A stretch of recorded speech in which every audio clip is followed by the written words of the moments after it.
On July 20th of this year, we will celebrate the 40th anniversary of the landing of Apollo 11 on the moon, the space capsule there. Neil Armstrong and Buzz Aldrin on board. It seems hard to believe it's been that long. Seems almost like yesterday for some of us.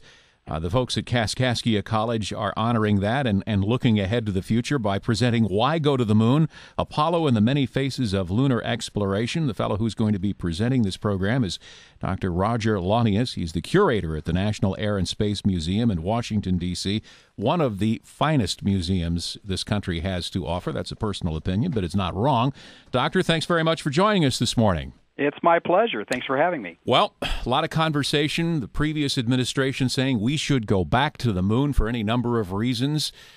I take it that you are in agreement with this. Why should we head back to that orb in the sky? Oh, I think it's one of the great opportunities that we have before us. Of course, I can remember I was a teenager when they landed on the moon the first time, and it was truly exciting. And this is as well, but this time the intent is not to just go up on camping trips, which is what the Apollo missions were, go for a few days and come home, but to create a permanent presence there and ultimately to move outward from the moon to other places as well. And that's the long-term objective. It's going to take years and years beyond our lifetimes for that to actually be completed, but that's the task. Dr. Launius, let me ask you this because, 40 years ago, every eyeball on the planet, it seemed, was glued to a TV watching the moon landing. Today, 40 years later, people seem so blasé about it. Kids don't really appreciate how amazing it is. And a lot of people have begun questioning, why are we even out in space anyway? What do you say to that? Sure. Well, one of the things that was exciting about the Apollo program was they were actually going somewhere and making news. So people got very interested in that. The difficulty that the space program has had the last few years is that we haven't really been going anywhere with humans anyway, and so flying in orbit around the Earth is not necessarily something that most people think of too much. It's pretty routine, and we don't think about it. When we do go other places, and we've done that with robots like the little rovers on Mars, and to other parts of the solar system, then people do start to pay attention and get excited about that. I suspect that if we go back to the moon, or to go to Mars, or go anywhere else that we might, there will be a tremendous amount of interest in that. If you were to be the person planning this trip to the moon next time around, wouldn't you want to get as close to as possible to one of the former lunar landing sites, say the Apollo 11 site, simply for the historical data that could be observed to see what's happened to some of those items that were left behind when the astronauts left the planet?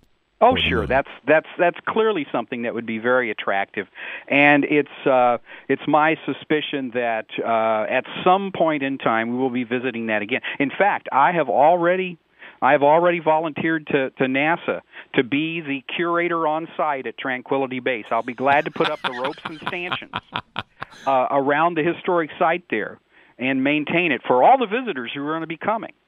So you do see us, one day living out there, not, just something we see on the Sci-Fi Channel. Well, it is still science fiction at some level, but we can envision it. And, 50 years ago, you couldn't even envision these possibilities. But yeah, I do think ultimately humanity wants to become and should become a multi-planetary species, to go elsewhere, to settle in other places. And those places are limited in the solar system, and they're going to require a lot of effort. And it's going to take a long time to be successful in doing it. But it's time to get started. Not to be crass, but there's also money-making opportunities as well, given the minerals and anything else that could be discovered on the moon. Well, that's certainly true. There's a number of people who've suggested that the economic motive is what really drove exploration throughout human history, to go to all kinds of places, the westward movement of the United States and so forth. And so is there something that's comparable to a gold rush on the moon? And Harrison Schmitt, an Apollo 17 astronaut, has argued that a little-known but highly significant mineral, or isotope actually, exists on the moon that does not really exist here, called helium-3, which can be used to create energy. And he suggests mining that. That may be a possibility sometime in the future. Doctor, thanks so much for joining us. We appreciate it. Dr. Roger Launius is going to be speaking at Kaskaskia College about this and more on Friday, March 27th at the Jane Knight Auditorium. It is 8:47.